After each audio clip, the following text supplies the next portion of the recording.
സുഫിയാൻ എന്ന സ്വഹാബി റിപ്പോർട്ട് ചെയ്യുന്ന ഹദീസ് തുർമുദി എന്ന അടിസ്ഥാന ഗ്രന്ഥത്തിലാണ് ഈ ഹദീസ് പറയുന്നത്. സുഫിയാൻ എന്ന സ്വഹാബി ഒരിക്കൽ നബി സല്ലല്ലാഹു അലൈഹി വസല്ലം ചോദിച്ചു, യാ റസൂലല്ലാഹ് ഹദ്ദിസ്നി ബി അംറിൻ അഅ്തസിമു ബി, എനിക്ക് മുറുകെ പിടിക്കാൻ പറ്റുന്ന നല്ലൊരു കാര്യത്തെക്കുറിച്ച് പറഞ്ഞു തരണം. എൻ്റെ ജീവിതത്തിൽ ഉടനീളം കൊണ്ടു നടക്കാൻ കഴിയണം. അങ്ങനെയുള്ള നല്ലൊരു ഉപദേശത്തെ കുറിച്ച് എനിക്ക് പറഞ്ഞു തരും. ആലാനബിനങ്ങൾ പറഞ്ഞു, ഖുൽ റബ്ബി അല്ലാഹ് സുമ്മ അസ്തഖിം, എപ്പോഴും എൻ്റെ റബ്ബ് അല്ലാഹു ആണെന്ന് മനസ്സാ വാച കർമ്മണ പറയുകയും ജീവിതം ഒന്ന് നന്നാക്കുകയും ചെയ്യുക. ഇപ്പോൾ ഉള്ള ജീവിതത്തെക്കാൾ ഒന്ന് ജീവിതത്തിന് മാറ്റം വരുത്തുക.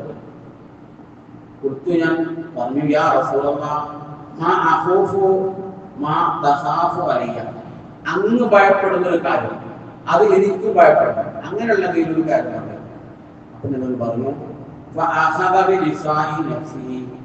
നബി തങ്ങൾ അവിടത്തെ കൈകൊണ്ട് നാവുങ്ങൾ പിടിച്ചു.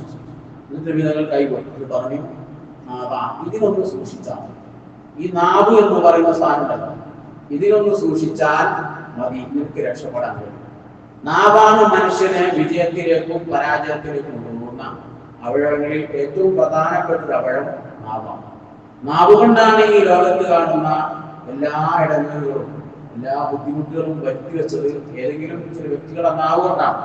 അതുകൊണ്ട് നാവിനെ നീ ഒന്ന് സൂക്ഷിച്ചാൽ മതി. നാവ് കൊണ്ടപ്പോൾ സത്യം പറയുക, നാവ് കൊണ്ടപ്പോൾ മറ്റുള്ളവർക്ക് ഉപകാരപ്പെടുന്ന കാര്യങ്ങൾ പറഞ്ഞു കൊടുക്കുക. ഇങ്ങനെ ഞങ്ങൾ സുഫിയാനെ ഉദ്ദേശിക്കുക.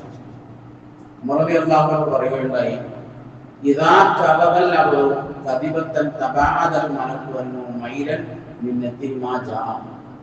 ഒരാളിൽ ഒരു നാവ് കൊണ്ട് ഒരു നുണ പറഞ്ഞാൽ ആളുകളെ പറ്റിക്കാൻ വേണ്ടി, കച്ചവടത്തിൽ പുരോഗതിയൊക്കെ ഉണ്ടാവാൻ വേണ്ടി എന്തെങ്കിലും വിഷയത്തിൽ നുണ പറഞ്ഞുകൊണ്ട് അദ്ദേഹം വിജയിക്കുമ്പോൾ അദ്ദേഹത്തിന്റെ അടുക്കൽ നിന്ന് ഒരു മലക്ക് ഓടിയകലും മലക്ക് അദ്ദേഹം സംസാരിക്കുമ്പോൾ ഒരു പ്രത്യേക ദുർഗന്ധം മലക്കിന് അനുഭവപ്പെടും. അത് മനുഷ്യർക്ക് അനുഭവപ്പെടുകയില്ല, മലക്കുകൾക്കാണ് അത് അനുഭവപ്പെടുക.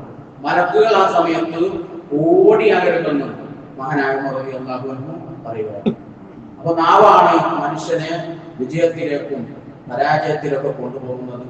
നാവിനെ പരമാവധി സൂക്ഷിച്ച് നാവ് കൊണ്ട് അള്ളാഹുവിന്റെ ദിക്റുകളിൽ ജീവിക്കാൻ നമുക്ക് തൗഫീഖ് നൽകി അനുഗ്രഹിക്കട്ടെ. അള്ളാഹു നമ്മിൽ നിന്ന് മരണപ്പെട്ടു പോയ മാതാപിതാക്കൾ, ഉസ്താദുമാർ, കൂട്ടുകുടുംബാദികൾക്കെല്ലാം പാപമോചനം നൽകി സ്വർഗീയ പ്രവേശനം നൽകി അനുഗ്രഹിക്കട്ടെ. അള്ളാഹു നമ്മുടെ ജോലികൾ, നമ്മുടെ ബിസിനസ്സിലെല്ലാം ബർക്കത്തും ഐശ്വര്യവും അഭിവൃദ്ധിയും നൽകി അനുഗ്രഹിക്കട്ടെ. നാം ഉദ്ദേശിച്ച കോഴ്സുകൾ പൂർത്തിയാക്കാനും ഉന്നതമായ ജോലികളിലേക്ക് എത്തിപ്പെടാനും നമുക്ക് തൗഫീഖ് നൽകി അനുഗ്രഹിക്കട്ടെ. അസ്സലാമു അലൈക്കും.